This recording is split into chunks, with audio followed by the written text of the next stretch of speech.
Welcome into the OBR streaming network. This is a brand new edition of the React. My name is Brad Ward. The man next to me is the always fantastic Pete Smith. We are in the throes of the legal tampering period. Much to discuss here tonight as I see you all filing in the chat, and thank you guys for being here with us. Make sure you hit like and subscribe. The link to the OBR.com is in the description below. Make sure you are locked in over there on all of our coverage of free agency. What's going on, Pete? What's going on? Hopefully, I mean, we said last week, people were subscribed to the OBR. We're going to get a ton of content, ton of insight. I trust that people are happy with what they've gotten. Or at least that's the feedback we've gotten. And then, let's go ahead and spike the football. I believe I had that on Myles Garrett. Brad Ward was dead wrong. And the other part that now is quickly coming into focus is Cam Ward is effectively taken number one, and now I get Abdul Carter. So I'm going to take all those W's and just roll with it. I'm perfectly happy with all of these outcomes. So obviously, big questions to still be answered, notably a quarterback, but that stuff is largely going as I would hope it to. So there's a ton of pressure on them to get that position right. There's a ton of pressure on them to win football games, but it's hard to really, with one exception, it's really hard to criticize too much of what they've done. And in fact, with the whole Garrett thing, my immediate reaction is that's probably the best Jimmy Haslam's ever done on a particular transaction, which is to say I'm deferring to my GM and letting him do it for an owner who deserves all kinds of criticism for any number of things and might turn around and do something stupid tomorrow that hurts the Browns. This is the one where he did it exactly right, and it immediately rewarded him for it. So hopefully that is something to take away and learn from. But yeah, I mean, so far we're doing okay as far as what we expect to happen.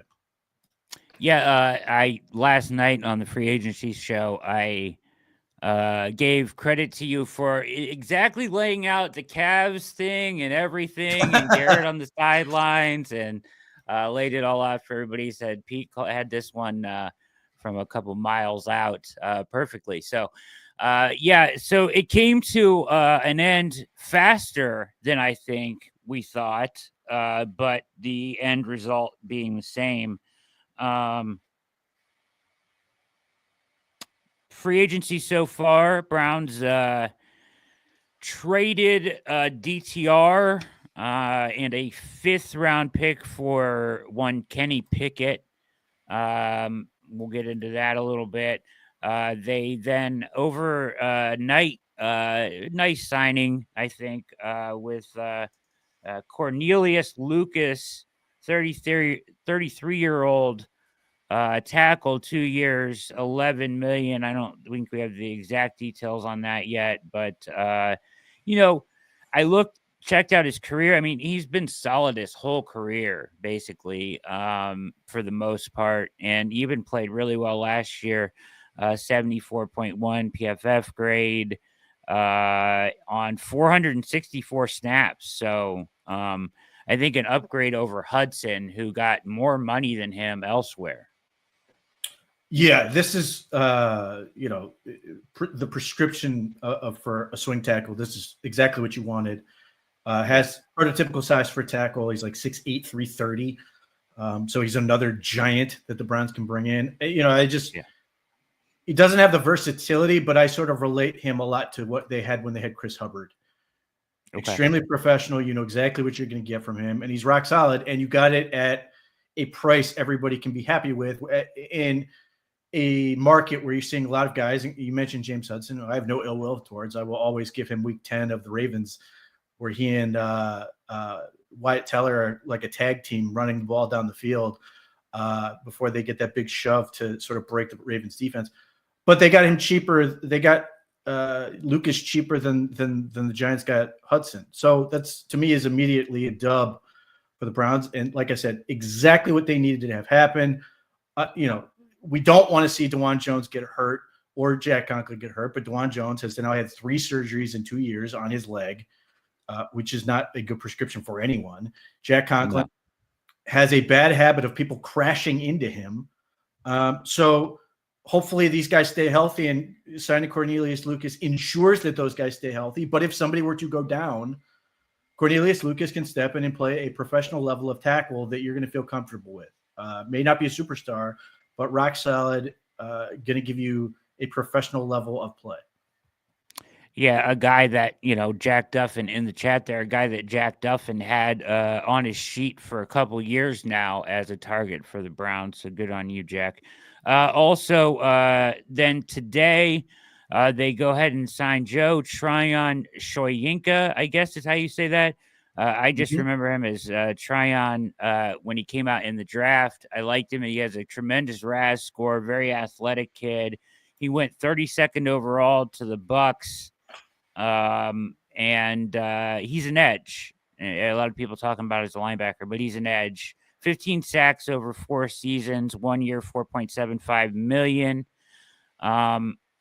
This could mean the end for somebody on the roster potentially. Is that your feeling on this, Pete? Yeah, look, so let's start with Joe Tryon. I thought he was a good but not great edge rusher coming out of the University of Washington. I thought he was overdrafted by the Buccaneers. They took him 32nd overall. That was the year they won the Super Bowl. Has 15 sacks in 4 years. They needed him to become a full-time edge rusher. He's never been that guy. So from that standpoint, you sit there and you look at it from the Bucs, and you're like, he's a massive disappointment. For the Browns, you sit here and you go, he's DE3 at best. And if I'm right about Abdul Carter, he's immediately DE4, which is probably about right. He comes to a situation where there's more success on the front already, obviously led by Myles Garrett. Isaiah McGuire was the most successful story for the Browns this past year on the defensive side of the ball. So then it's into that next group. You've still got Mike Hall. You've still got Juwan Briggs and those guys. He's athletic, as you mentioned. His pass rush run rate is very similar to Obanya Okoronkwo. In fact, he was a little bit better in obvious passing situations, which isn't great for Okoronkwo. He's also cheaper than Okoronkwo, and he's younger than Okoronkwo. Tryon's about to be 26. So I think some of this is the Browns are hoping that maybe he's just about to figure it out, and they're getting a nice little value that hopefully he's going to sort of hit a nice year here with the Browns at the $4.5 million mark. But it does feel like maybe the Browns will find a trading partner, but more than likely, I think they're just ultimately going to release Okoronkwo, who had a very good 2023, a pretty miserable 2024, if we're being honest. And again, dollars and cents, I think the Browns would view this as a way to get younger, get a little bit more athletic, and get a little bit of cap savings for them with this signing, and get a player who, we'll see, might fit better for what the Browns want him to do. And the other thing I know about Joe Tryon is he's done a little bit of special teams. He had a punt block this past year for the Bucs as well. So certainly there's an added value there. He's listed as an outside linebacker. He actually did play linebacker. He did some linebacker stuff with the Bucs. So theoretically you could use him to drop. I don't know how much the Browns want to do that. I don't know how much I want him to do that, but nevertheless, that is something that he has done. Yeah, interesting. I mean, he's super athletic, and you like his highlights are tremendous when he does get there. Just hasn't produced as much as probably they would have liked taking him 32 overall, right? So because they did not pick up his 5th-year option, right? And that's why he's a free agent now. I believe that's correct. Okay, so as far as Okoronkwo goes, he was such a good pickup at the time. It felt like, because he was an ascending player. He did have the good 23 season, and it felt like he was really building on something. It's hard though, because like 24, I mean, everybody kind of had, not everybody, but a lot. The whole team kind of had a down season, so you don't want to like. I hope that we're not bailing on him too early. Although I do like Tryon's upside. I'm not complaining at all. I'm just saying I just hope that he doesn't go elsewhere and find a ton of success. Yeah, I mean, the biggest thing is just like even on the stuff that you sort of measure individually, Okoronkwo sort of took a step back. Like he has not. His what was that 2023 season with Houston has been his best still in terms of efficiency. He has never found that in Cleveland. Like I said, 2023 is pretty good. This year he had a ton of tackles for loss. I can't help but think there's an element of – here's my thing with Okoronkwo that always drove me nuts. He always wanted to dive inside. Yeah.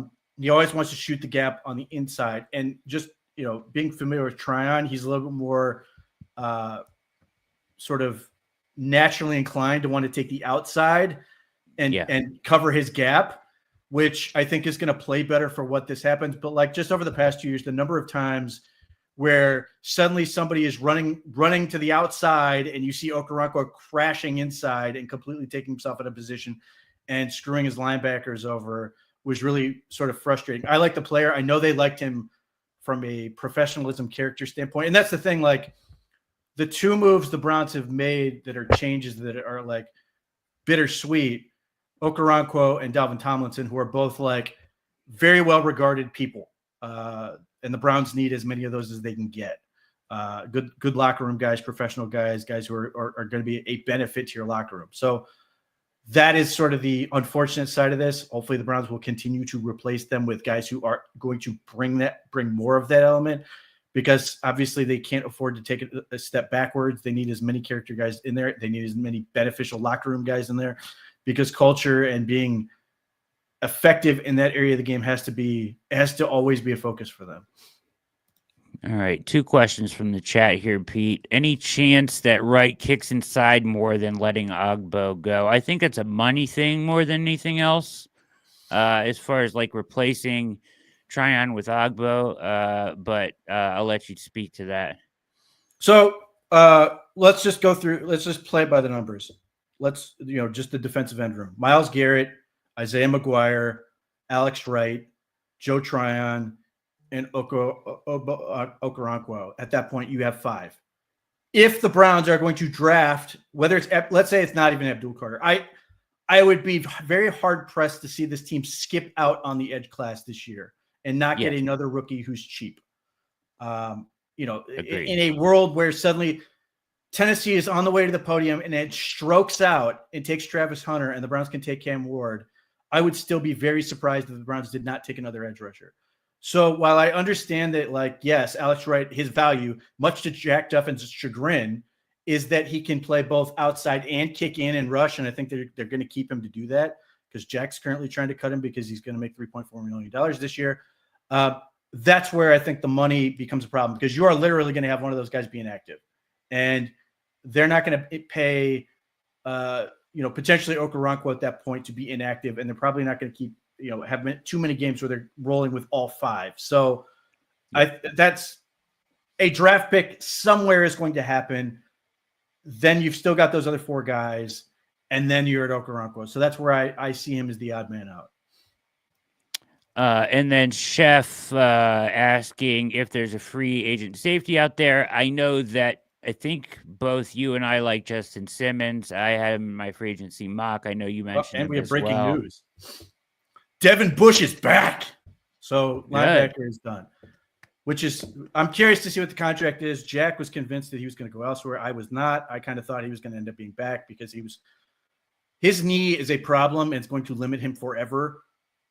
He's never going to be able to sort of regain what he was as a top 10 pick, but he had a really good season for the Browns, and Jim Schwartz likes him, what he does on defense. So a nice little ad. The linebacker market had been very strange in terms of seeing guys go off the board for probably more money than I'd want to pay any of them. But so I'll be curious to see what Devin Bush actually gets. But that's what I'm seeing here. But what was I going to talk about before that?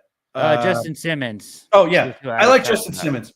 So Justin Simmons, and the reason I like Justin Simmons is because he played for the Falcons last year, and My immediate reaction to that is the Falcons have not rushed the passer since Donnie Abraham was on that team, or John Abraham.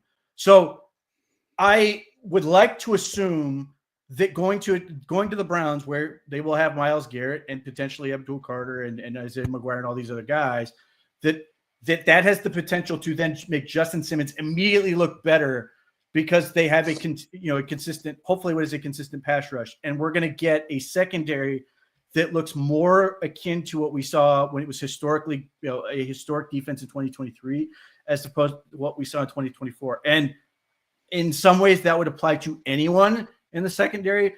But the other reason I like Justin Simmons, one, he's been very, very good previously.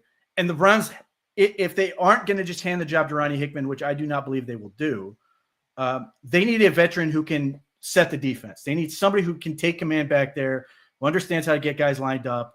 That becomes super important. And that's where a guy like Justin Simmons, I think, has the credibility to do that. He's played the deep free safety spot the way the Browns want to do it. So he stands out in that regard. I'm not sure anyone else jumps out at me offhand. I would just say that there are a number of safeties still available. That is a market that's only starting to sort of come off the board. And most of them have been, other than like Javon Holland, most of them have been more strong or box safeties. So I'm curious to see how the Browns do this. And the other element of the whole safety conversation I have, the Browns have been wanting to play a whole lot of single high, and Juan Thornhill is the prototypical true center fielder, has the athletic range and all that stuff to cover a ton of ground. My theory of the case is that Grant Delpit is phenomenal at safety. He doesn't get enough credit because he can do all the things that you need safety to do. He can play deep. He can play in the box. He can play like an extra linebacker. He can cover a tight end, and he can blitz off the slot. So he can do all of those things, and you could put him at free, but it'd be sort of wasting his skills because you're going to want to have him do things like cover tight ends and some of these other things. Meanwhile, Ronnie Hickman has experience playing the true free, but I also think he's more of a combo safety to me. So I'm wondering if the Browns don't view this and say, yeah, we may want to end up post-snap in situations where we have a guy playing the deep middle, but maybe pre-snap we want to show more too high stuff and then change up how we want to, who ends up back there, and change up the variety of ways they can use guys, especially when they want to go in 2 and 3 safeties. Ultimately, I still am inclined to believe that unless Ronnie Hickman's going to take another massive step forward, and it would be great if he did, that he's going to end up being the third safety. He's going to end up being what Rodney McLeod was, which is already a huge success from an undrafted rookie. But if he can, he will compete with whoever they sign. And if he can win, then they're probably going to sign him to a contract extension. You're going to sit there and go, yeah, this is a huge get for the Browns. So Justin Simmons is the guy that's jumping out at me. I know there's some other guys out there that can make some sense. Does Jordan Poyer make any sense to you? Too old? He would, to me, he's more in the combo safety area. And you'd have to convince him to come back. I don't know how excited he is at the prospect of returning to Cleveland, but I could be wrong. The last time he was in Cleveland, he suffered a lacerated kidney. So, that's right, huh? So he may not be a huge fan of that idea, just from that the trauma of the last time. But that's where I run into a problem with this. Is like, I know there are a lot of people who don't like Juan Thornhill. I will always like Juan Thornhill, but that's where it's tough. Like trying to find true guys that you feel good about playing just deep center field is not great. Yeah. Now the other thing is, and again, I still think the Browns are ultimately going to get a veteran. The Browns may want to go into this draft and come out with somebody. But I do think it's somewhere they have to get somebody else in camp on this roster to compete. And again, having somebody who can run that back end of the defense is really important, because what have we talked about for the last couple of years? And a lot of them have, it's been miscommunication. Now, a lot of it has been in corners doing stuff they're not supposed to do. But nevertheless, I think there's an element of this where the Browns want to make sure they get somebody who's ultimately going to command the respect of everybody and make sure that stuff is hopefully better than it has been, because this has been a problem going on for like 3 years where we're talking about miscommunications issues costing the Browns points and potentially football games. Kind of why I like Simmons so much, just because he has that leadership quality and he commands that respect, I believe. So be a good locker room guy as well. So, all right. So, did I see DeAndre Hopkins to the Ravens? Is that true? You did. And apparently the deal for Devin Bush is $3.25 million, which is fine. DeAndre Hopkins to the Ravens, that's their first move. The AFC North really hasn't done much. The Steelers signed Darius Slay for some reason, and the Bengals have re-signed a couple of their own guys. I think they may have added one person that wasn't on their team already, but the AFC North has been largely quiet. DeAndre Hopkins is a throwback to the style of receiver that Lamar Jackson had a lot of success with initially, which is big targets. And then the Steelers sort of went away from it when they drafted Hollywood Brown, and they didn't mesh really well. They've had a lot more success with Zay Flowers. Zay Flowers has been way more successful, but Lamar has always been really good in terms of his connection with bigger bodies that can sort of make up a little room for error in terms of accuracy. Part of that is because Lamar just throws the ball so damn hard that it can limit his accuracy. Now, there are times where he can throw some of those beautiful footballs you're ever going to see, but there are times when he misses and you're just sitting there going, man, he can't miss that. And DeAndre Hopkins, in what he has left, is still at least going to be a big target that might be able to help him at some point. I saw it was 1 year, $6 million, which I think is less about, well, it might reflect a sort of diminishing belief in Hopkins' skill set. I think it has more to do with Hopkins trying to go somewhere where he can try to get a ring and try to win. I think the Ravens offer a good situation for him to do that. He talked about in his time with the Chiefs that he sort of refound his love for football and being able to compete. So I think that was a big driving force with him. DeAndre Hopkins is interesting because he's just that big body type. Now, I will be curious to see where they want to put him on the field. Are they going to make him sort of a big power slot, which is sort of what the Chiefs were going to do, or are they going to try to put him on the outside? Either way, that might provide reason for. I know a lot of people are down on Martin Emerson because he had a nightmarish year, but the AFC North is going to feature a ton of big-bodied receivers. So Martin Emerson's value remains intact, I think, for what the Browns need to do, even as I think they should still continue to work and improve the secondary. Yeah, absolutely. Okay. Let's, you're watching the React. That's Pete Smith on Brad Ward. Let's do our first video. So this is the kind of infamous video now. It's getting passed around a lot of Schefter comments on the quarterback situation with the Browns and his change of heart here, or change of belief, which is rather interesting as they are talking about the Pickett signing or trade, pardon me. Is big, but the Browns acquiring Kenny Pickett from the Eagles in exchange for quarterback Dorian Thompson-Robinson and their 2025 fifth-round pick. Pickett, you may remember, first-round pick by the Steelers in 2022, but was traded to the Eagles last March. So, Adam, what does Cleveland's acquisition of Pickett mean for the Browns' draft plans at number 2? I don't think it impacts them at number 2. I think that they trade for Kenny Pickett because they like Kenny Pickett. I still wouldn't be surprised if they added another quarterback via free agency, whether that's Joe Flacco, whether that's waiting it out on Kirk Cousins, who Atlanta won't let out right now, but nobody believes he's going to play there again.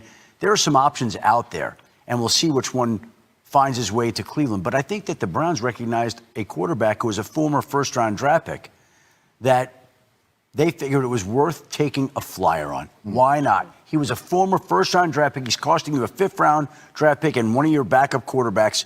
Take the chance. If he turns into the type of player that many people thought he could be, then you hit. If not, then you have another backup quarterback. It's not the worst gamble in the world. Yeah, this makes it all kinds of interesting. If they add another veteran on top of him, then you have Deshaun. Then there's the wild card of, well, do they wind up picking a quarterback in the draft? I mean, it's wild because then you may wind up having 4 guys that maybe they're sold on, maybe they're not sold on. This is a very interesting situation for them. It's like They're going to like roll a bunch of different people out there and just let the best one rise to the top here. I told you, I initially thought they were in the quarterback camp. I've come to change my mind over time. The more I listen to, the more I think that they're not married to going quarterback. So go Carter or Hunter or maybe trade up to one. Maybe they trade up to one. Okay. So they're going to be options, but I think that they're saying we're not going to be forced into anything that we don't want to do right now. And they see a quarterback with some upside, and they'll roll the dice. You know what? That's a smart way to do things. That's what free agency really is for.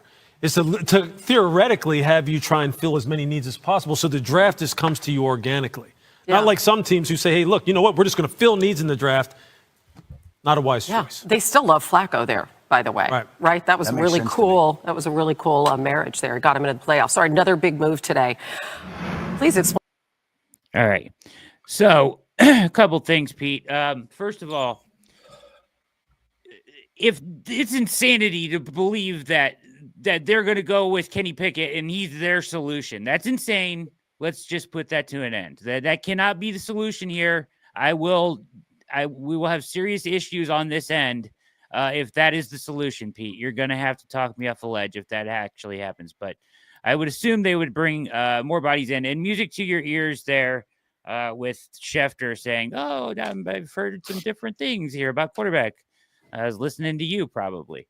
So look, on the Kenny Pickett thing, just from how I really view the trade, I don't like giving up the draft pick. I'll just say that straight out. Yes. But why I think they're giving up the draft pick is to get a quarterback, a veteran quarterback who's played football in this league, former projected MVP by a dumbass in Pittsburgh,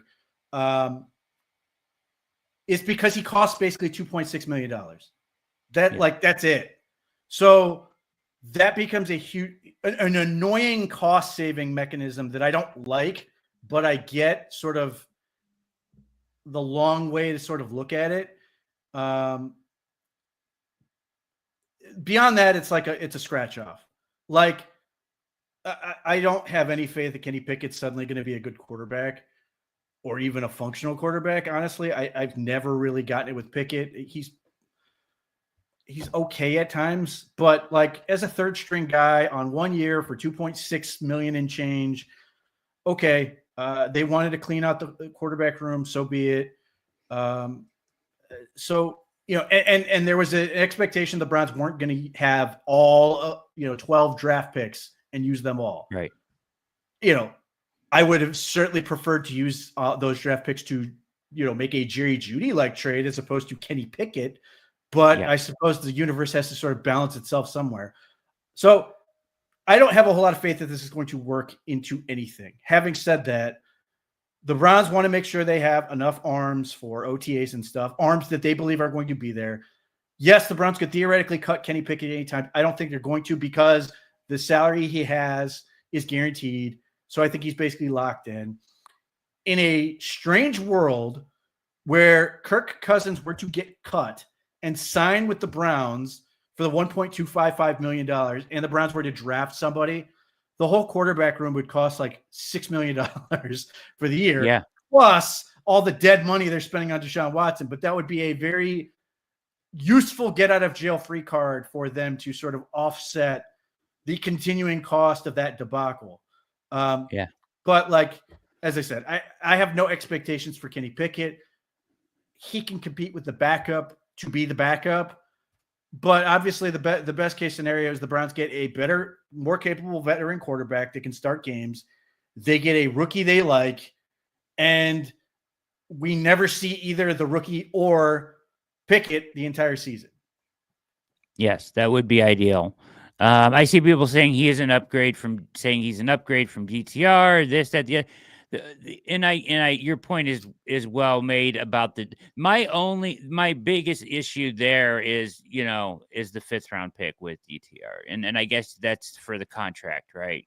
For the cheap, you're getting him on the cheap there, I guess. So that's why, is that why it costs a 5th? Because you look at Geno Smith getting traded for a 3rd. You know what I mean? Which I guess isn't comparable because you have to turn around and give him an extension, but still. Yeah. The other part, and with the Geno Smith thing in particular, and yes, I'm not going to discount that as a comparison because it does make it look sort of bad from that standpoint, even if you were to pay Geno Smith. I think the Seahawks just did him a solid, and basically he basically said, "I want to go play for Pete Carroll," and they said, "Okay, let's make it happen." We've in the same way that maybe the Browns could have gotten more for Zadarius Smith if they had sent him somewhere else, but they did him right by going to Detroit, that type of thing. So maybe they could have gotten more for him than they did. And when you look at it through that lens, you're like, why didn't the Browns give up a third for him? Well, what's curious about Geno Smith, because my immediate reaction was the same as a lot of people's. Why didn't the Browns do that? His splits outside versus dome are ridiculous. He's phenomenal in the dome. He is terrible outside, which – this is the reality I keep trying to explain to people on why you want a dome, because it really does open up your options in terms of the type of players you can attract that want to play for you and are ultimately going to make it easier for you to succeed. But that's the key difference. But yes, it does not feel good in that standpoint to give up a 5th round pick along with a player to get Kenny freaking Pickett. Yeah. Okay, so on this topic of the quarterback room, we'll go to our second video here. This was this morning on 92.3 The Fan. Ken Carman, Anthony Lima, and Zach Jackson. And this quote has since been, reissued about 1,000 times. I don't know if he meant to put himself on the record like this, but here it is. History would say he's going to play and play a lot, right? But he was not acquired to become the number 1 quarterback. So probably by the weekend they'll have Kirk Cousins. March 16th is when the Falcons owe him $10 million, and everybody expects that they won't pay him that. So if they do, we'll see what's next. But probably Kirk Cousins always has been number 1 plan. That's kind of been out there since December. We've all kind of known that that's going to be a disaster since December, but that's probably where it's going to go. Zach, come on. Listen to him laugh. Listen to him wheeze. Nothing excites me about Kirk Cousins, but I wouldn't want to say it's a disaster, at least not yet. Okay. How is this team going to win more than 5 games? Well, you don't know if the other teams are going to, get That's a stomach bug. Question, Ken. You don't know that. You don't know that. It happened in the show, Coach. I don't know it. And this is an extremely competitive league, and it's an ever-changing league, right? But, I have allowed myself to drift to what Kevin Stefanski's post-game press conferences are going to be like next year. All right. Because they're basically the not-so-subtle message, right, that they have given us is that the roster wasn't the problem. Anyways, Zach, very, very critical of the Browns roster and whatnot, which I don't think he's accurate on necessarily. But the thing there is this is the Cousins thing, right? Like, he makes it sound like a done deal. Where are we at with this? I mean, because you have Pickett, and it's very, I would be silly if I didn't believe in what you tell me now these days, Pete, and you tell me the Browns are going to take Abdul Carter. So, I sit here and say they can't just wait for Cousins.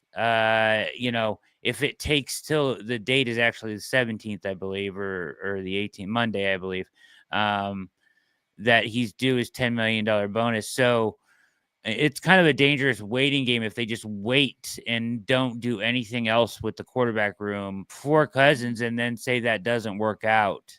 And you have, so far you've got Rodgers linked to the Steelers. Daniel Jones is actually signed with the Colts. Rodgers may not end up with the Steelers. And after that, you're looking at Flacco, Mac Jones, and Jameis Winston. So there's a couple things. One, Zach Jackson has been a proponent of rebuild. He's been in that camp. So I get where he's coming from.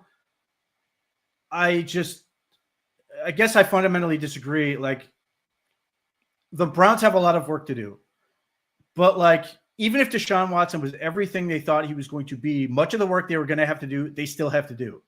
They have to slowly, progressively de-age and rebuild the offensive line behind the group they have now. Like, that's inescapable. They have to figure out how to run the football. Again, like, those are things that have to happen. They've got to be a little bit more consistent on defense. But like, a lot of it depends on what you believe. Do you believe that Martin Emerson is just never going to be good again? If you do, then the Browns have a bigger problem than maybe we think they do. Do you believe that, you know, that they're just not going to have a kicker who can kick again? You know, whether it's Dustin Hopkins or somebody else, somebody's going to hopefully be able to kick this year. If they can just find a way to run the football, they will be a better football team, regardless of who plays quarterback. They haven't run the ball in 2 years. And 2 years ago, even when they couldn't run the ball, they won 11 games.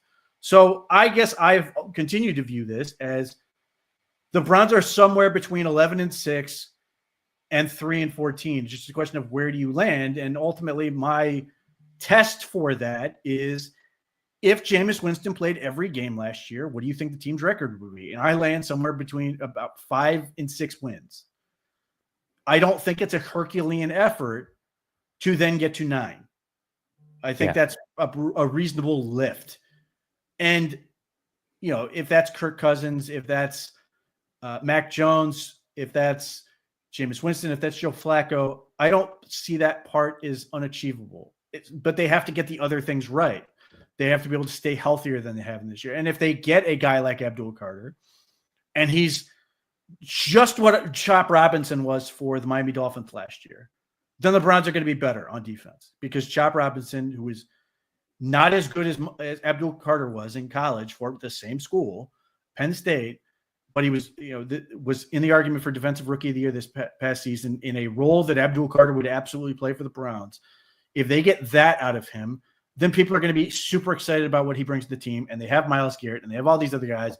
And, you know, we saw a bunch of young guys on defense at the end of the year play at a really, really good level. And then obviously all of that sort of went to crap when Mike Hall tore his knee up the last game of the season, because everybody's feeling good about Juwan Briggs, who played a really good month. Mike Hall played really well down that stretch. Mamu Diabate played well during that stretch. You had a bunch of young guys who played pretty good football, especially in the front seven. Isaiah McGuire, who is, as I mentioned before, who has played really, really well as a second-year player. Even if none of those guys get any better and they just stay the same, the Browns would be in a pretty good spot on that side of the ball if they can figure out the secondary. So that's where I sort of end up in this weird thing where I get it. It's very easy to look at this team and go, well, they were 3-14, so they're only going to be a 5-win team. Okay, I guess we'll see on that. But like, ultimately, I come back to the thing where the Browns hopefully are going to be able to practice in a way that's productive, not because they don't have a million guys out with injuries like they did last year. And then 2, they aren't wasting, you know, like 3 months of our lives lying to themselves about Deshaun Watson, and that just having anyone else is going to be better. Now they have to prove it. Like that, on one hand, it's a very easy hurdle for them to get over. On the other hand, they have to actually go out and prove it. And then how much do you want to blame on, you know, Ken Dorsey and Andy Dickerson? To be determined. I don't want to put too much on it, because then again, I'm making it very easy for the Browns to automatically be better just by in absentia. I think they have to prove that part of it. I really like what Mike Bloomgren has as far as a resume, but I've never heard the man speak 2 words, so I can't go beyond. He's a great coach. I'm hoping he, you know, can bring a sort of Stanford mentality, because he was the offensive line coach for a lot of those Stanford teams that were really good. I'm hoping that they get to that level and that he can sort of be a good teacher and sort of get the starters that are coming back to play at a better level, and then get the young guys that they're going to have behind them to sort of be ready to take over and be effective behind them. So there's a lot of moving parts. So we'll see. I just have a very difficult time seeing the 5 wins. Hell, if they just if you just go to the Jameis Winston, they basically tanked 3 games. Yeah. In addition, so my like thing, the Raiders fiasco.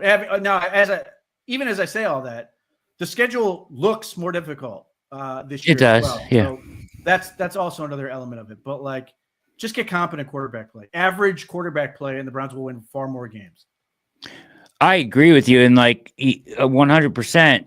It's just so far they haven't addressed competent quarterback play, in my opinion. So once again, are we banking on Cousins, or you just think any of those options are good enough? Because that feels like not really an adequate approach when the defense wasn't really the problem last year. It was the offense, right? Yeah. Well, yes and no. Both. It was both. By and large, yes. The Lions share the blame, clearly offense. There's no doubt in that. I am intrigued by Mac Jones, maybe more than I should be. I'm okay with Mac Jones, yeah. Based on what I've heard about him as a person, I'm very intrigued at what he could do in terms of wanting to be coached, embracing the idea of coming in and competing for a job. And then he's played at times very good football.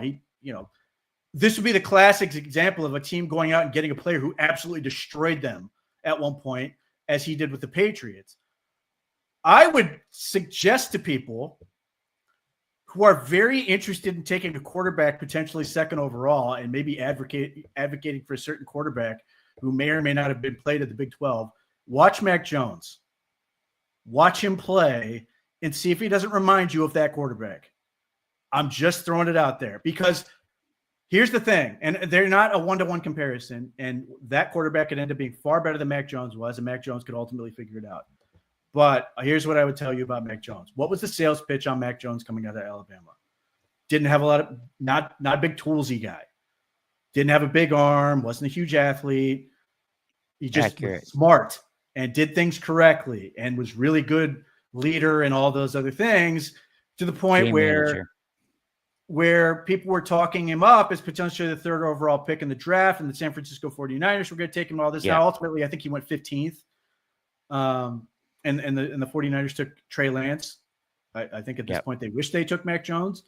And and you can, given what I've seen from Brock Purdy, I sort of understand why the 49ers really liked Mac Jones. But like, I would just submit there's a non-zero chance that the quarterback that a lot of people are advocating the Browns take it to could end up being just like the quarterback, just like Mac Jones. And we'll see what happens. I'm just intrigued. I can't help but wonder if you can get what a lot of people think they would be getting in that quarterback as a free agent. And that still may not be enough, but that's sort of my test case for where I wonder if you're going to end up basically getting the same thing, except this one at least has been in the league and sort of has played real football games, and a lot of the same qualities without the new car smell.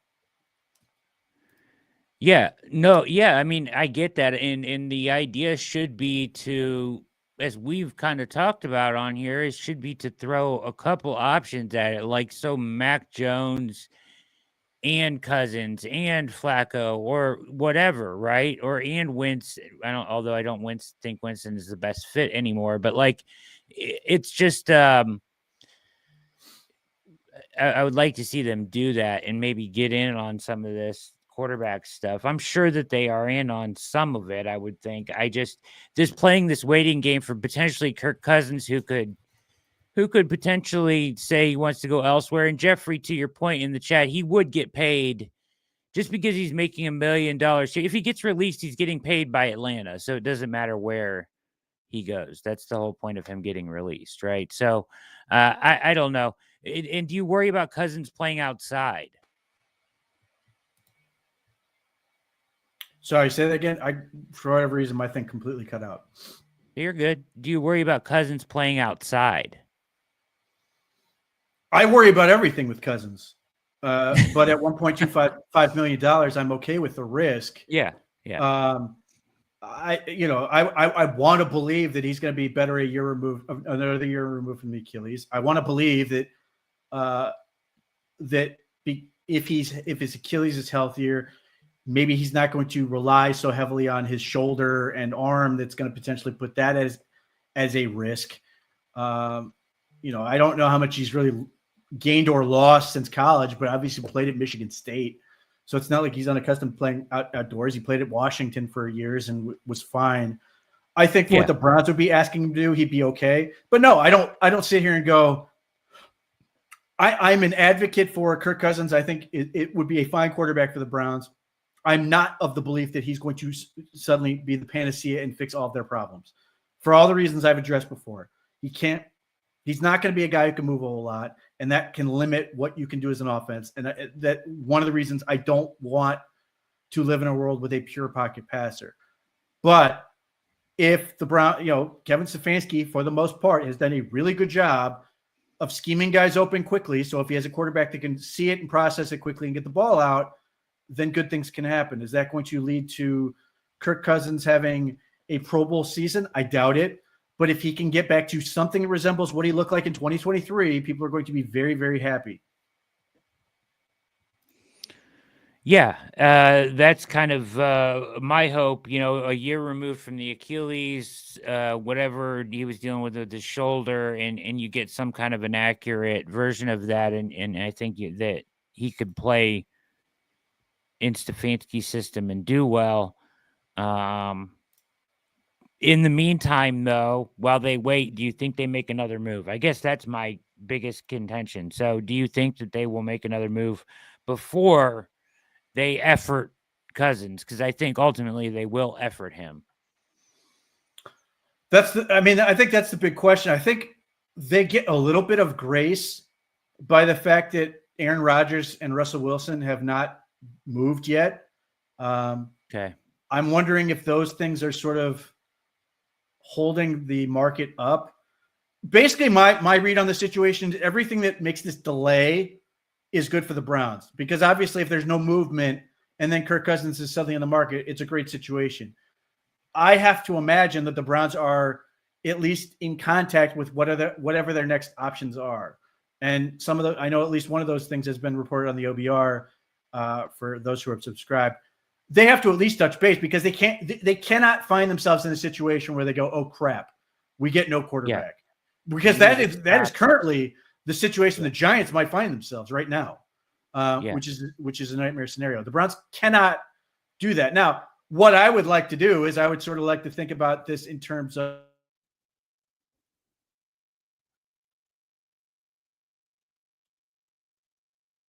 a crap without a plan. I'm hoping that is Andrew Berry's operating procedure here, that whatever they have with Kirk Cousins or don't have with Kirk Cousins, that they've at least planned it out to go to another option, whether that's Mac Jones, whether that's Joe Flacco, whether that's Jameis Winston, whoever that is. I mean, ultimately, the one thing that is safe is that there are more quarterbacks than jobs, but obviously you want the best quarterback to put you in the best position for the season. Yeah. Absolutely. Yeah, that is kind of a musical chair scenario, and you just don't want to be, the team left without a guy when the music stops, and you'd also like to maximize the guy that you get, or at least get the guy that you believe fits what you're trying to do the best, ultimately there. So, and we'll have to see how that plays out. All right. We're going to go to some Miles stuff real quick here, just because I want to get your reaction to some of this. Florio going, I thought this was incredibly short-sighted, but get your reaction to what's that? I'd say it usually is. Here is Florio on Rich Eisen show. Down with Myles Garrett, best you can tell, over the weekend? I think the Browns have a very bad habit of attempting to solve problems by throwing money at them. And I don't think that that's a good long-term strategy. Go back to 3 years ago when the Texans approved 4 teams to negotiate directly with Deshaun Watson: the Panthers, Falcons, Saints, and Browns. The Browns were the first team out. They got the shoulder tap first from Deshaun Watson. So what did they do? They rehuddled, refocused, and they made him an offer he couldn't refuse. He still didn't want to go there, but he took the money. And I think that created a poisonous relationship from the get-go. It also helps that he hasn't played well. Fast forward to recently. Garrett wants out. He's made it clear he wants out. I mean, unless this was all some part of a grift to get more money for Myles Garrett, and that's not impossible, but if he truly wanted out and the Browns say, we're not trading you, oh, by the way, here's a giant pile of money, and he says, well, I can't say no to that, how's he going to feel if the Browns stink this year? How's he going to feel if the Browns stink next year when he otherwise would have been closing in on free agency? I don't think this solves anything long term unless they really do turn it around. He's still going to remember once the checks are cashed and he moves on a year or two into this new deal, if he still has regrets about playing for the Browns, it's going to bubble up. And in the interim, you got one of your key leaders, centerpiece of the team, that deep down doesn't want to be there. I don't know that that's good for the Browns. Yeah. I mean, I guess over the weekend, there must have been a moment where the Jimmy Haslam's door opened up again to a vault, and then I'm just wondering what led to that. Just a decision for the Browns to say, let's make one last run at it, and then top Max. You can't even say top Max Crosby's deal. They blew it out the door, and that's now a second time Jimmy Haslam has reset a market for the rest of his members to figure out how to deal with the aftermath of that, Mike. And think about this wrinkle, too. They gave up 3 first-round picks plus multiple additional draft picks to get Watson. That's part of the cost of that deal that doesn't get discussed very much. What could they have gotten for Garrett? They necessarily gave that up by dumping the money into Garrett now. Whatever they could have gotten via trade, that's gone. And who knows if they even explored it. There were never any reports that they were, but they could have. So it's not just a one-way decision for the Browns to dig deep and throw enough money at the problem to at least solve it in the short term. They gave up whatever they could have gotten in the form of young players, cheap players who can form the nucleus of a long-term team, because unless the Browns know something we don't, they're not going to contend in the remaining years of Myles Garrett's prime. And I think there's going to be regret, maybe both ways. Maybe both ways. They'll never admit it. They've never admitted any Deshaun Watson regret. They won't admit any regret on keeping Myles Garrett with this giant payday. But this is what dysfunctional teams do. And what the Browns do when there's a problem, they think they can throw enough money at it to solve it. And I just don't think that's a smart way to maintain and build a long-term contender. Catch the wonderful stuff from Florio there. Listen, he's out of line. Once again, talking about this without prefacing the entire scenario is pointless. We've said it all along, and he does it again here, talking about the draft picks as if there's no repercussion. I don't know. The financial impact of trading Myles. Ultimately, Pete, like I've heard a lot of people on the radio today criticizing Myles for lying and saying, like they're calling him a liar, right? On the radio today, saying that he said it wasn't about the money and ultimately it was. I don't necessarily think that was the case. I think that he wanted to test what happened here, and the way the Browns handled it showed him that he wasn't going to get traded, so he turned back into the money. That's my feeling of how it went. I don't know if you disagree with that or not. No, that's 100% what happened. Nobody wants to admit this because they want to. One, they're being told by the agents that the agents won, and that's always where this comes from. But here's the thing. So there are a number of areas where I'm going to disagree with Mike Florio, which may not surprise you. One, the opportunity cost isn't just the picks they would have gotten for Garrett. It's also they would have had to blow up the roster. They would have had to trade Denzel Ward. They would have traded David Njoku. They've already gotten rid of Dalvin Tomlinson, obviously. They would have had to cut Jack Conklin. They would have likely had to do a whole bunch of other things. Told Joe Bitonio basically go stick it. And the Browns would have been basically useless for 2 years, basically playing nothing but young players. Yeah. That's part of it. In the addition to that element, the idea that they blew the Max Crosby deal out of the water is also suspect. According to what, we don't have details on the contract yet, but if it's just $40 million per year, that's $3.5 million more than Max Crosby got per year. And he doesn't get this. This doesn't go on the cap for until 3 seasons from now.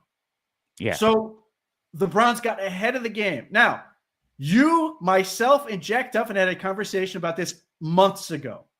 Yes. And one of the points I made at the time, and it didn't even matter, my theory of the case was do whatever you had to do to get Miles under contract first, even if it was going to pay more money, because you wanted to make sure you beat Micah Parsons and TJ Watt to the table. Now, Jack has long said $40 million APY, and Jack is not freaking out about the Browns overpaying for Myles Garrett. So that already tells you that the Browns did not lose this financially, because he would be, as he's already jumping up my ass about Alex Wright and his $3.4 million as a guy who can play both edge and defensive tackle, even though I love Jack. So that's crap. So here's what actually happened, or best as I can tell. Myles Garrett wanted out of Cleveland, and part of him probably still does. That is my read on this. He probably still, if he could get out, he ultimately wanted to. And Clutch, his agency, has a stake in getting him out, because getting Myles Garrett out would represent a huge power play for them. Clutch is huge in the NBA. Rich Paul is the most consequential person who doesn't dribble a basketball in the NBA over the past 2 decades as a CEO of Clutch Sports, and they've tried to move in the NFL, where they are a powerful presence. But if they could have gotten Myles Garrett out of Cleveland, it would have been a huge upgrade for them, and they would have been like the preeminent agency. They may still end up being that, but that was the thing. Myles Garrett was the biggest non-quarterback entity out there that they could sort of use as this thing to potentially try to get out of a team and basically reset the power structure in the NFL.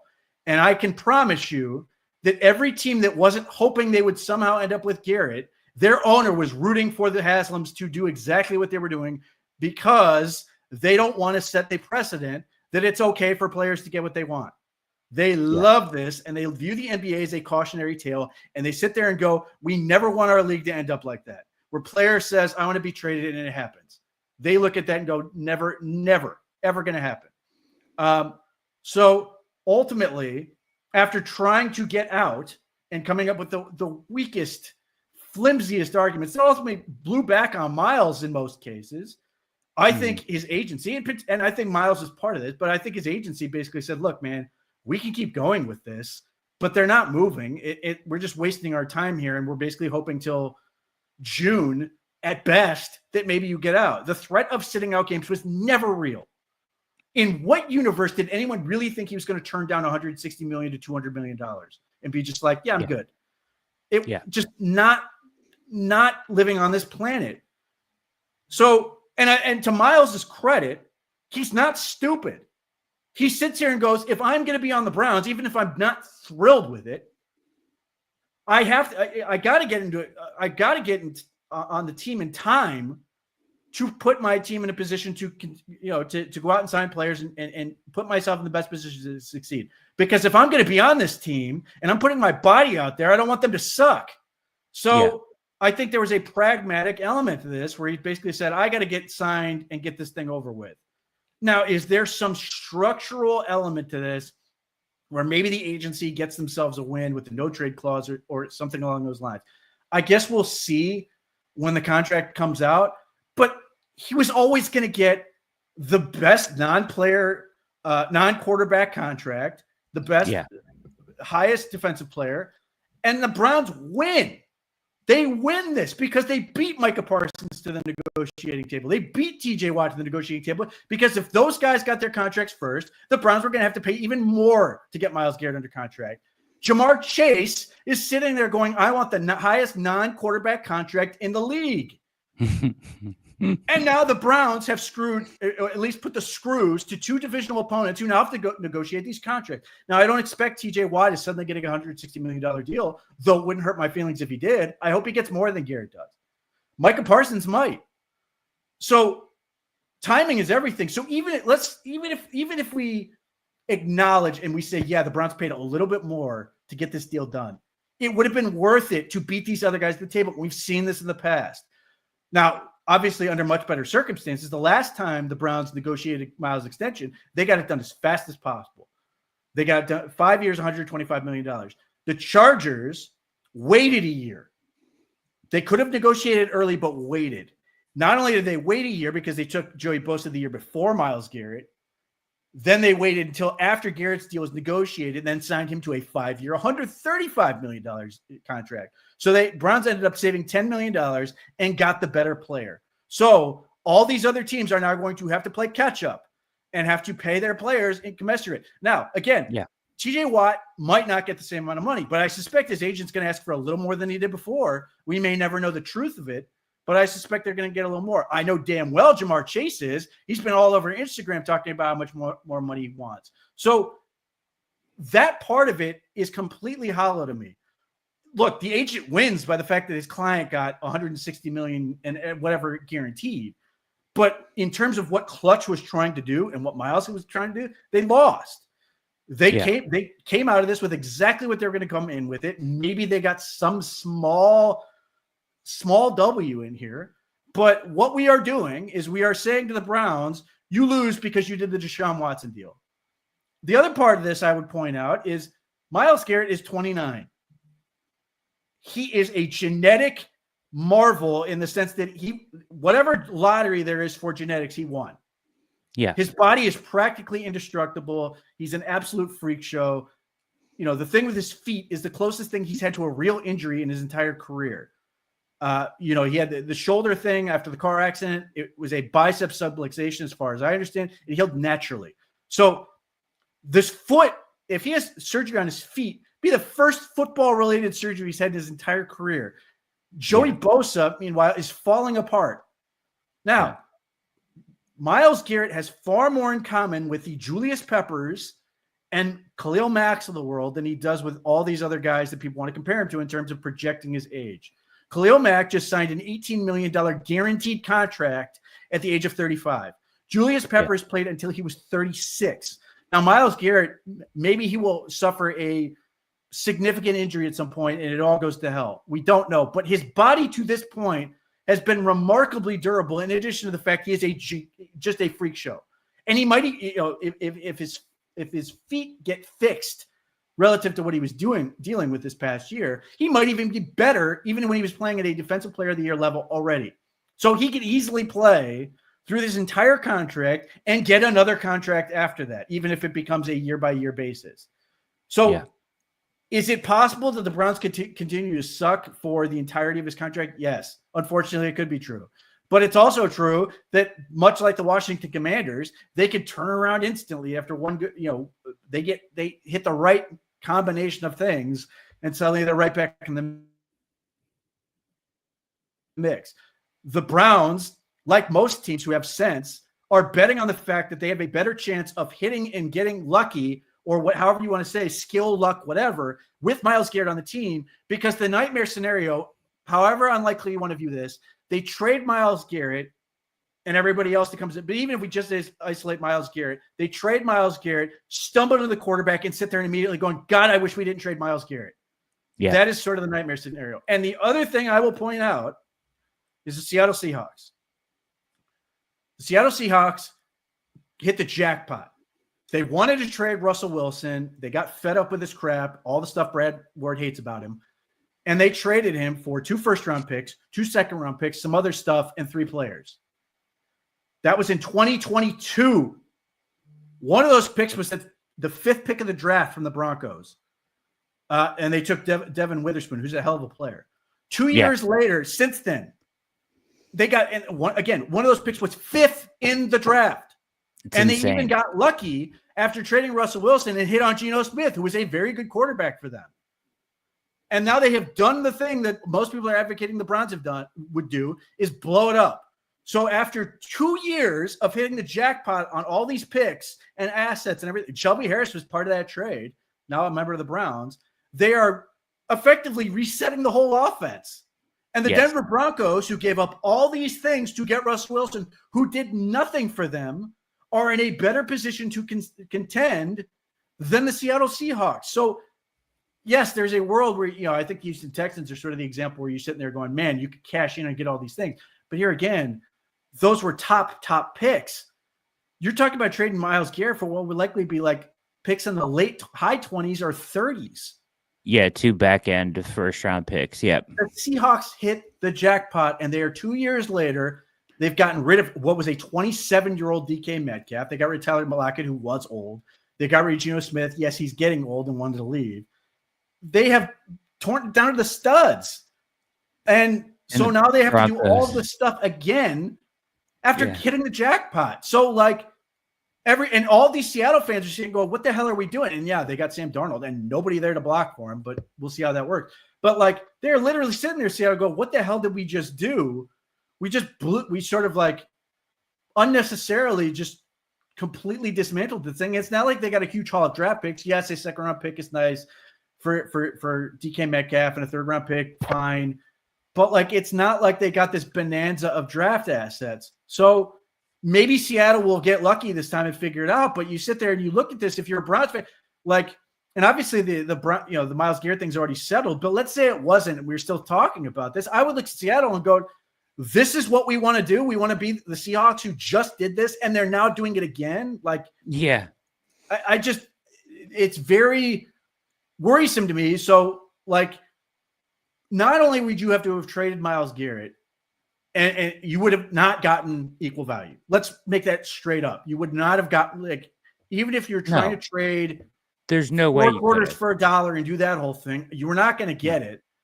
And then you were going to get even less return on investment when you were also trying to have a fire sale of all these other players. So you were ultimately going to sacrifice a ton of value in this.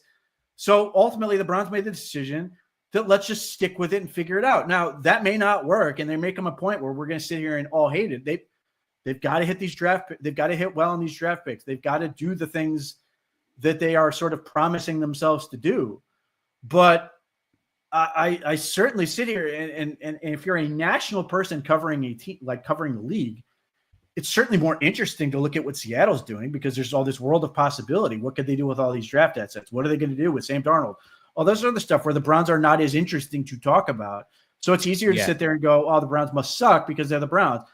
And unfortunately, with the Deshaun Watson debacle, it's a reputation they once again deserve.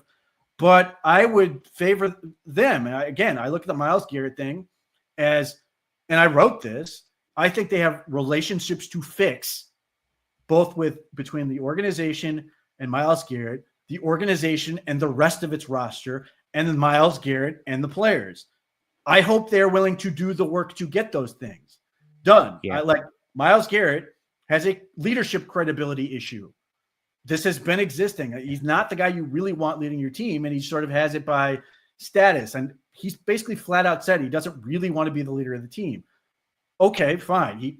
Let's figure that out.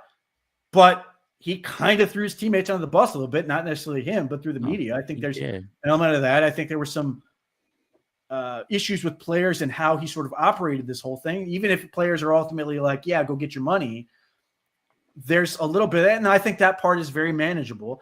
I think the Browns and Myles Garrett have a trust thing to sort of work out and sort of mending those relationships. And I think the Browns owe it to their players, and I don't know how much of this is going on, to basically be able to Kevin Stefanski and Andrew Berry are basically being able to sit there and go, yeah, we completely screwed this up with Deshaun Watson. This was a ridiculous move on our part, and, own that.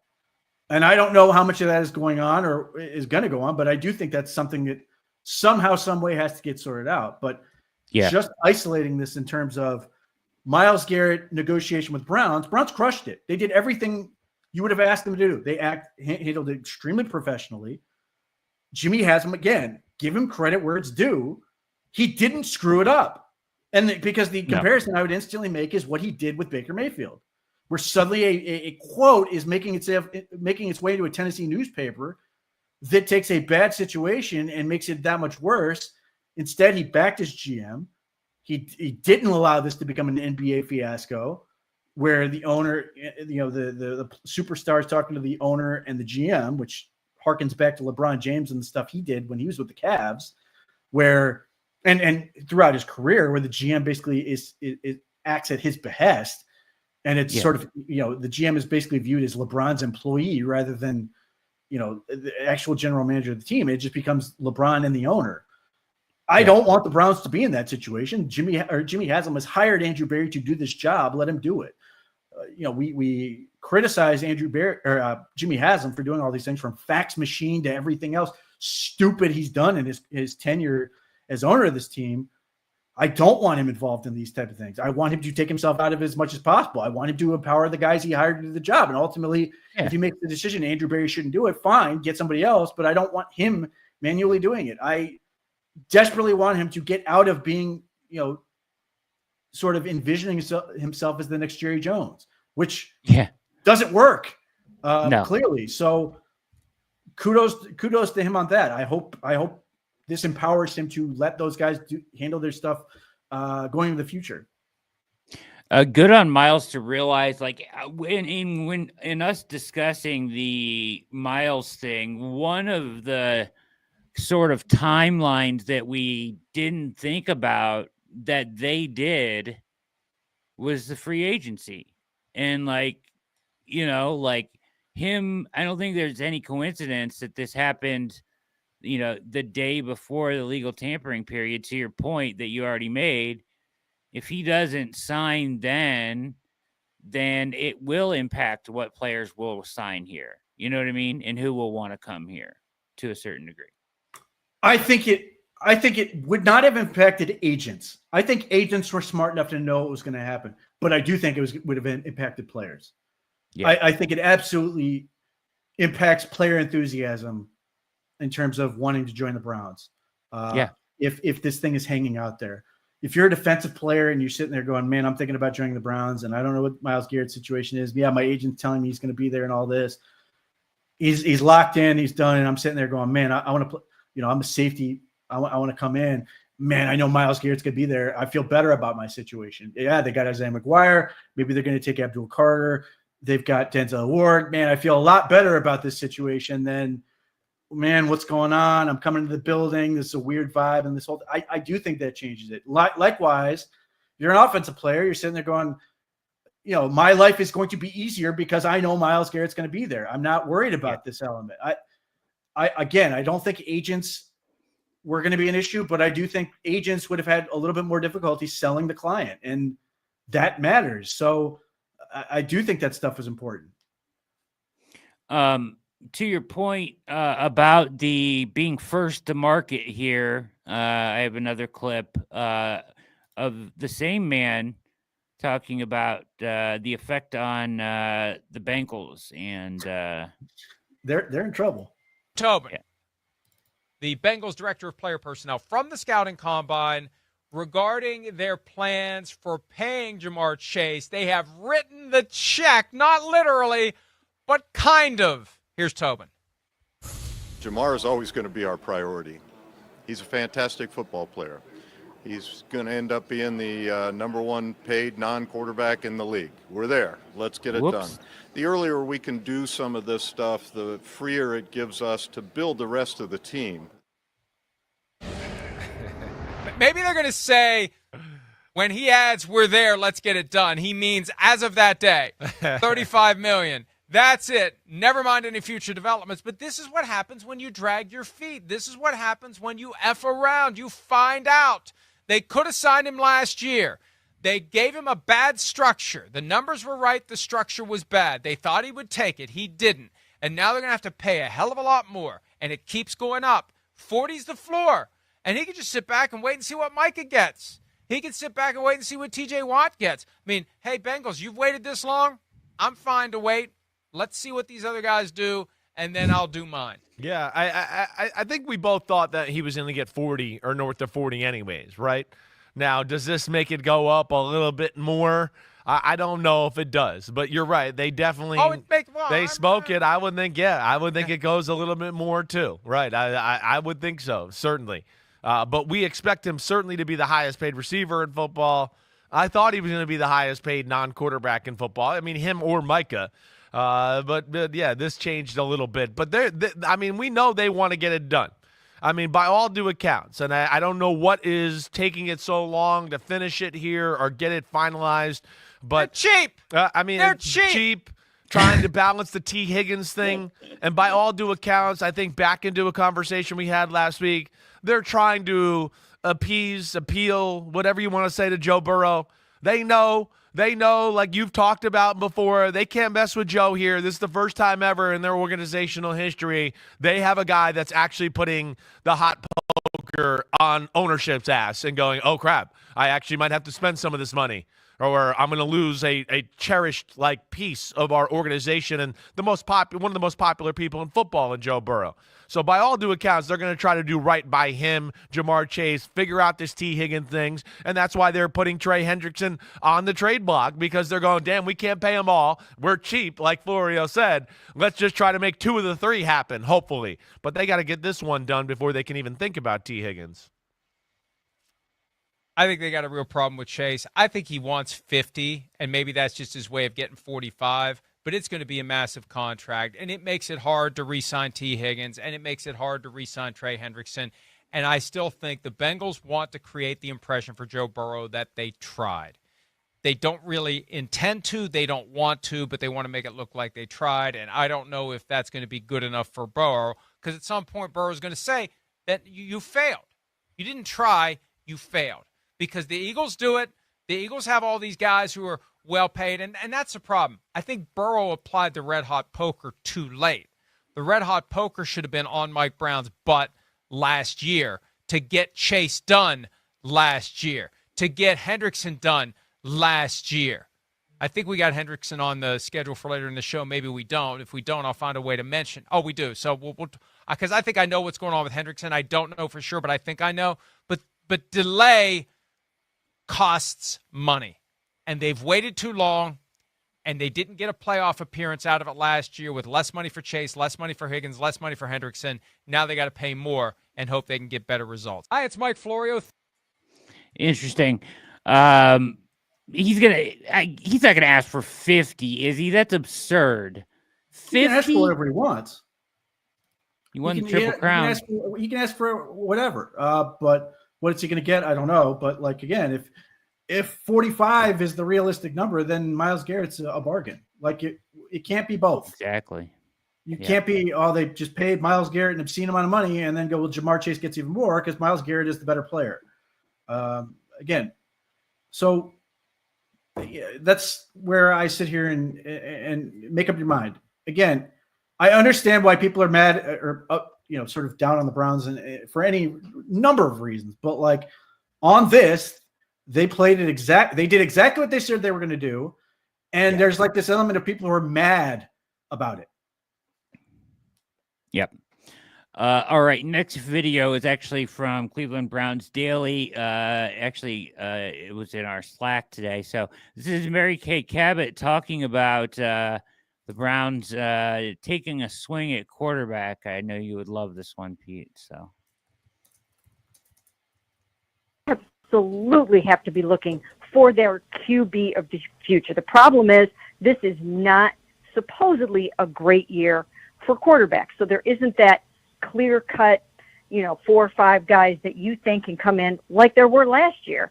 6 guys that started as rookies. So I just don't know if they 100% truly believe that they can get one of those guys at number 2. But if they even think they can, I'm pulling the trigger there. I remember back when Geno Smith was coming out, I wrote a column saying that the Browns should absolutely 100% take him at number 8 overall that year in 2013, build the team around him, and see what he could do. He wasn't a sure bet, but sometimes you have to pull the trigger and take a chance on one of these guys, and that's what I probably would be doing here at number 2.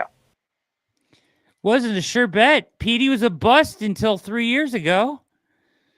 It's fascinating to me to make the case that the Browns should take a quarterback, should take a shot, because I advocated to take a quarterback 8th overall who went in the 2nd round and then finally figured it out with his 4th NFL team. That's mind-blowing to me, because to me, that sounds like Mary Kay is quietly working for my side, because that's what I would say to say get Abdul Carter, because that is the problem. Is if the Browns don't feel like Shedeur Sanders, Jackson Dart, Will Howard, whoever the hell you want to put up there, is good enough for the second pick in the draft, they should not take them. I cannot make it simpler than this, because people keep coming with this argument. Don't overcomplicate it. Okay, I won't. I'm going to stack my board and I'm going to take the best player. It's Abdul Carter. I'm not going to think twice about it because he's the best player at a premium position, at a position that can absolutely take over. And I'm not interested in hearing, well, Myles Garrett was only worth 3 wins, because you're not that stupid.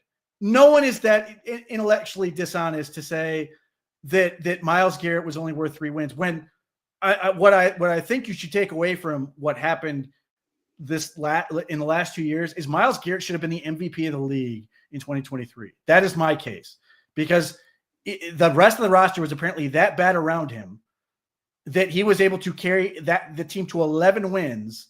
He should have been the MVP of the league. Deshaun Watson was that bad, problematic, sucked the life out of the team that much that it took them down. It is not because Myles Garrett wasn't good enough. And if you have 2 of those, and I'm not saying he can quite reach that level, but damn near he's on the Micah Parsons and Von Miller level of prospect. Those are the range of outcomes. You're going to be really good. And I just watched, the Super Bowl is not that long ago. I remember I watched Patrick Mahomes absolutely terrorized by the Philadelphia Eagles defensive front. And the Browns can make that happen and have, again, the most special pass rush they've had in franchise history, which to me would be super valuable. The type of thing you are talking to your grandkids about in terms of, oh my God, you had to be there to watch this. Myles Garrett, Abdul Carter, hopefully Mike Hall, Juwan Briggs, Isaiah McGuire, all these guys playing at a super high level, hopefully a healthy JOK, and all these guys, you're sitting there going, oh my God, you had to be there to watch this defense play. Because that's what we are ultimately going to take away from that 2023 season, with so much of that defense. You have the power to get there. And if they, I would take Cam Ward. I don't love Cam Ward, but I would take him. But he's gone. He's gone at 1. And this class does not have that guy. And you are going to sit there and you are going to kick yourselves, even if the guy you take is just pretty good. And you're going to sit there and you're going to watch another player go. With the Justin Fields example of the Broncos, everybody thought the Broncos were going to take Justin Fields. They take Patrick Surtain. He's the reigning defensive player of the year. The Broncos are in great shape. You have to pick the guy who makes sense that you believe in. And if the Browns don't believe in him, then what are we doing? It's the only option you have. Take guys you believe in. And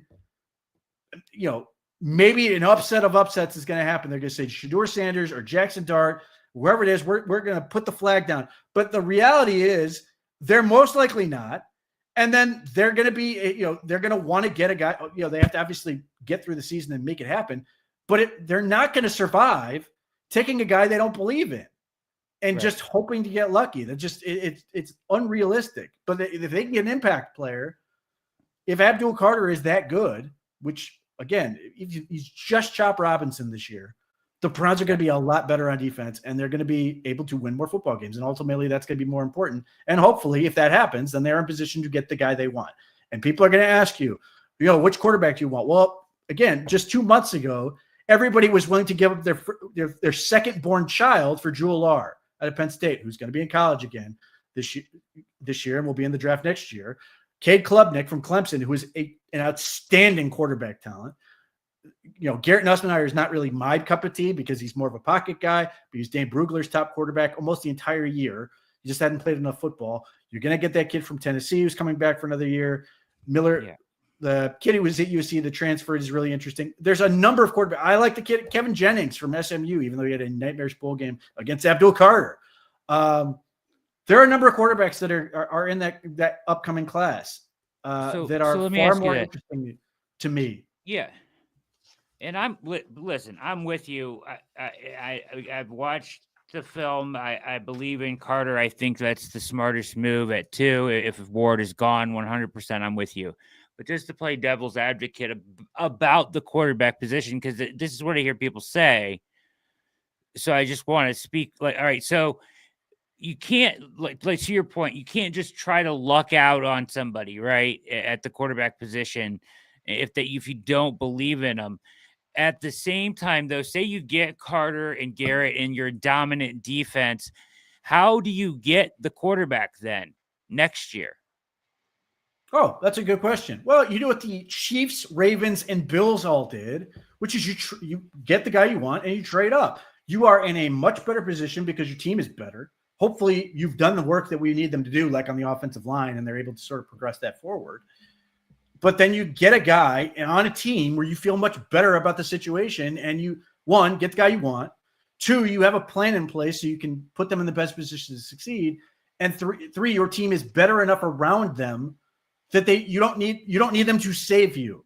And this is the one of the things I hate about this current situation. I mean, even if they got Cam Ward, even if I think they would have to take Cam Ward if he was there.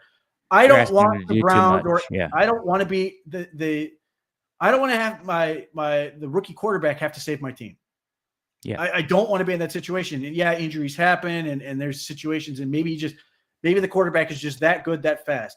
I don't want to put the season on a rookie. It's irresponsible. It's a terrible bet, and it almost always blows up in your face. And then what you end up with is now you are firing the head coach. And now you are putting that quarterback already on their second coach. And historically, that is a horrible way to go. We saw what it did to Baker Mayfield, and having he's on his 35th coach at this point, and he's managed to survive, but it hasn't been easy. Alex Smith is the other one that sort of survived.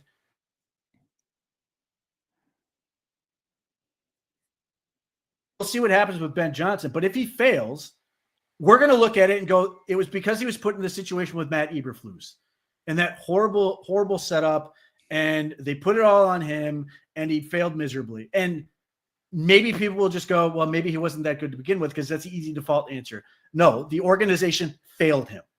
The organization did not put him in a position to succeed, and then they tried to do the thing that teams do, which is fix it by changing the coach. And I hope for his sake that Ben Johnson and all the things they've done on the offensive line is going to produce results that are sort of like what has happened with Bryce Young, where against the odds, seemingly, he's sort of figuring it out in his second year with Carolina, because like after his rookie year and even going into this year, we were inundated with questions like on the OBR, hey, what would you trade to go get Bryce Young? Because it was that bad. I don't want to be in that situation, because if you do that, then it obviously is going to get the coaching staff and everything fired. And then you're going to sit there and go, should we then take another quarterback, which is not a good situation for anybody. But even then, like the worry you have, which is my biggest worry, it would be easier if the Browns took a quarterback at 2 and they were an utter disaster than if they were good. Not great, good. Good at 33 with the 33rd pick of the draft, fantastic. 67th pick, you're loving it. Anything after that is absolutely a home run. Good at the second pick of the draft is a death sentence. And you're going to sit there and you're going to deal with it for years and years. And you're going to do the conversation of, is he good enough? Are we sure? Do we need to go get somebody else? And then at some point, you're probably going to trade that quarterback, and you're going to go bring in somebody else, trade 3 first-round picks, $230 million and everything else. And you're going to sit here and go, well, we had to try to go get this other guy because we ended up with good. You don't want to be the good quarterback at 2. You want to either get a franchise quarterback or bust. And I don't want to root for either. I don't want to root for bust. That's a terrible situation. So get somebody you believe in. Here's the difficult aspect of that. The only thing. So say you want to come up and trade up and get somebody that you believe in next year. Or this year. But listen, there's nobody. I'm happy to trade up for Jackson Dart from 33. I'm all for it. I like Jackson Dart. I would happily do it. But that's just good again. And maybe. You said that it doesn't matter, but like you're still stuck in that purgatory you're talking about. Let me be clear. Even if I traded for Jackson Dart, it wouldn't necessarily stop me from getting another quarterback the following year. But I didn't use the number 2 pick, which I'm now married to that guy.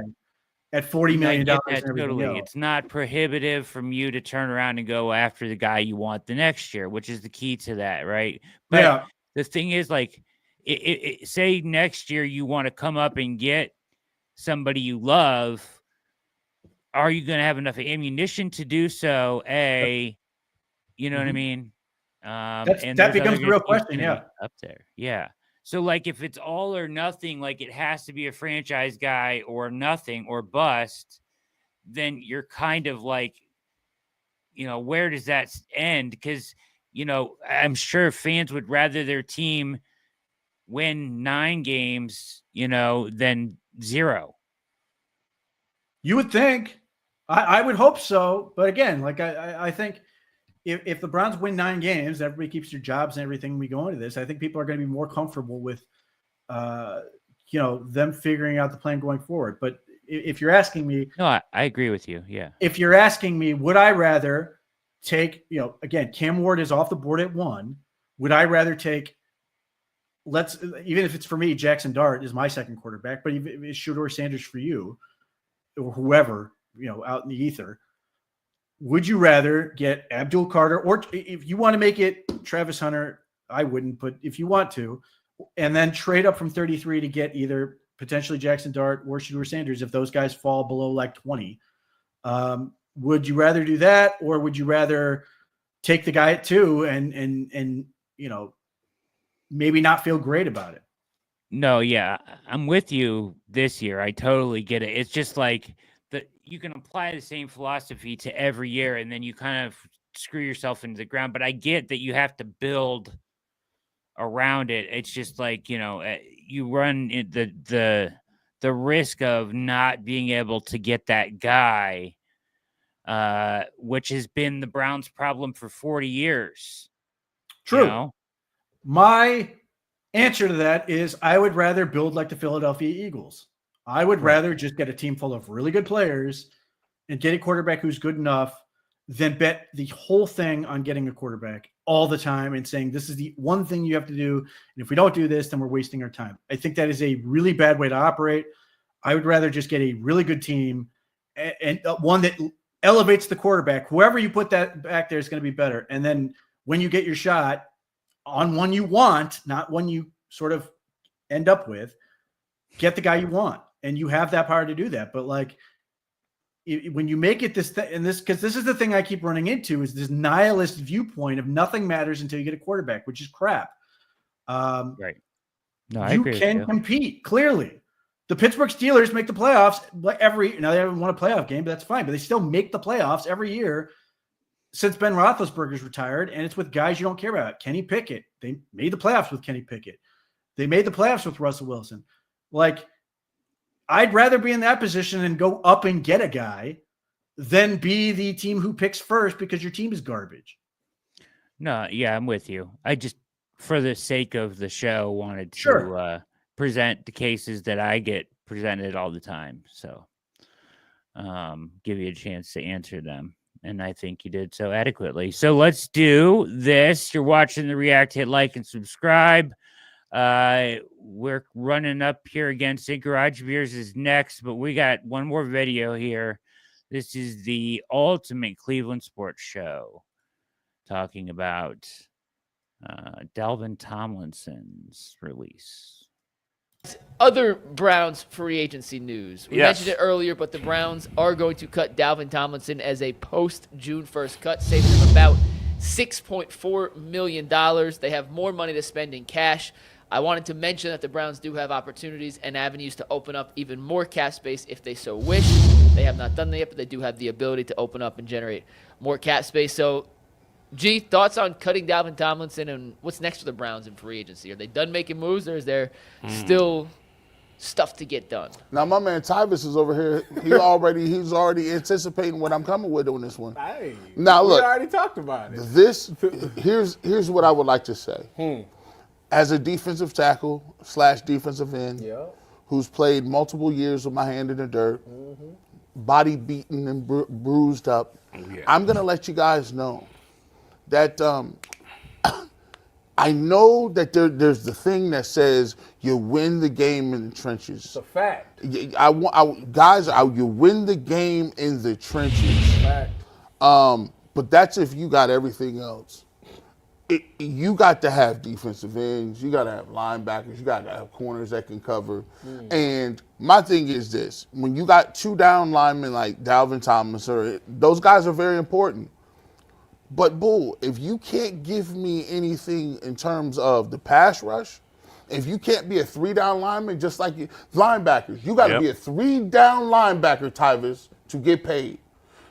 Who played? When is it 8? Why 3 down? You can't be no run stuffing the linebacker and get that back. Yeah, they can. No. That happens all the time. The best linebackers, no, you can't. Box safeties don't get paid. Not no more they don't. So Cam Chancellor didn't get paid? That's back. You talk about. That's what I said. Not no more. That's a while ago. That's a minute ago. Yeah. So when we look at the D tackles, I hope people realize this. Not all of them are created equally. Dalvin Tomlinson was a 2-gap guy. He was a guy that was going to help stop the run. But they didn't really stop the run, though. They really didn't stop the run. He was fine. He was cool. Wasn't worth spending that money. That was crazy. Wait a minute. It was a crazy bag of money he got. First of all, when we needed him, the season we were coming off of, we had to do that. It's fine. Yeah. Okay, so that's why saying it was a terrible and move. then it was coming to Cleveland, so it wasn't like the greatest option. So they had to overpay for that position. Sure.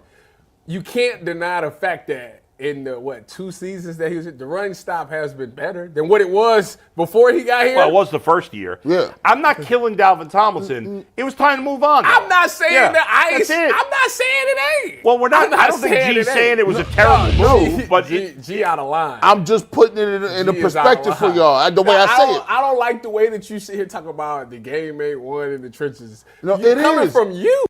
All right, so Dalvin Tomlinson was very good for the Browns, Pete. Did they ever answer the question? What's next in free agency? Yeah, I don't know. He was very good for the Browns, but it is time to get younger up there.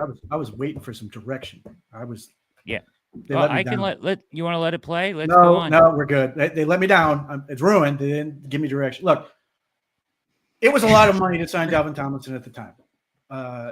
And it was baked in that part of the reason they paid him was because he is a legit dude. Good person, all these other things.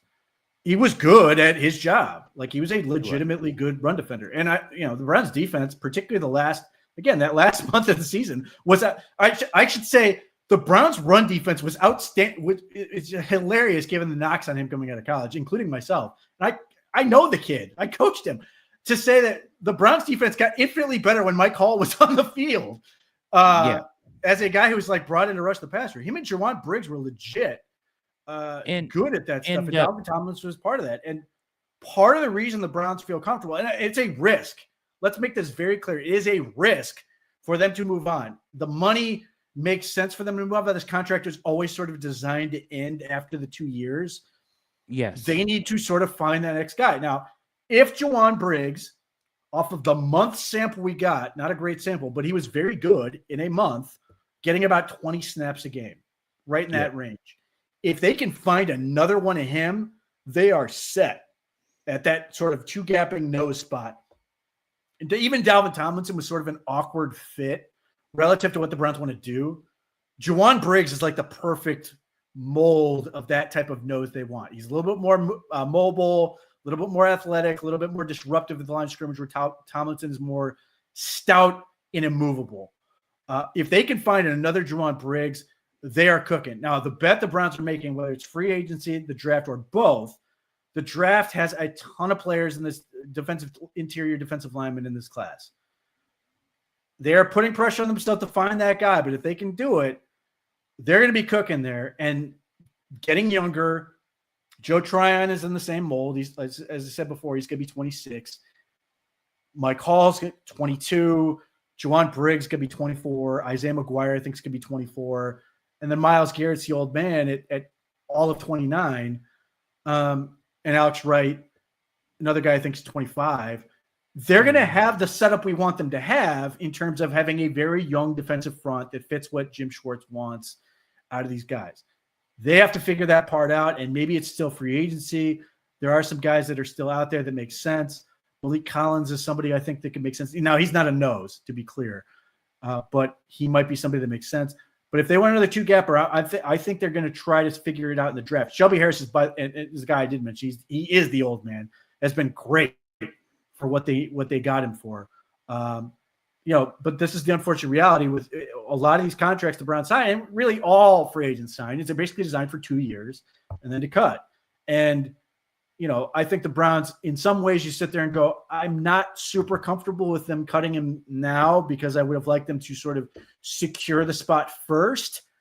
Yeah. They're doing it the opposite, but it sort of works the schedule of when they're releasing it. Again, I say this is bittersweet. Dalvin Tomlinson was good. Pittsburgh Steelers game in the blizzard, 10 pressures in that game. He was outstanding. I will miss him, but that's the bet the Browns are making. Yeah. And it seems like the right time to do it. It's not ideal, but it seems like the right time as you are trying to get younger up there. And potentially you can replace – I'd like to see them replace at least a portion of those snaps with a veteran and not bank. Just because rookie defensive tackles, as I've always said, it takes them a lot of time. Not everybody's a Mike Hall and can just step on the field and be good. Most defensive tackles takes a year or two to adjust to the NFL game. So you're rolling the dice in that regard. That's the craziest part about this whole thing is, like, for all the things that went so badly for the Browns last year, they nailed it in terms of talent. Now, the off-field stuff, Mike Hall's got to get sorted out and can't happen. And obviously the injury part sucks, but in terms of on-field play, Mike Hall and Juwan Briggs delivered in the way that the Browns were hoping. We waited basically 3/4 of the season before Briggs got there, but he was a 7th round pick. Yeah. Bringing those returns, you can legitimately be excited about that. Now, could he then come back in camp and be complete nothing? It's possible. Hopefully he can at least do what he did.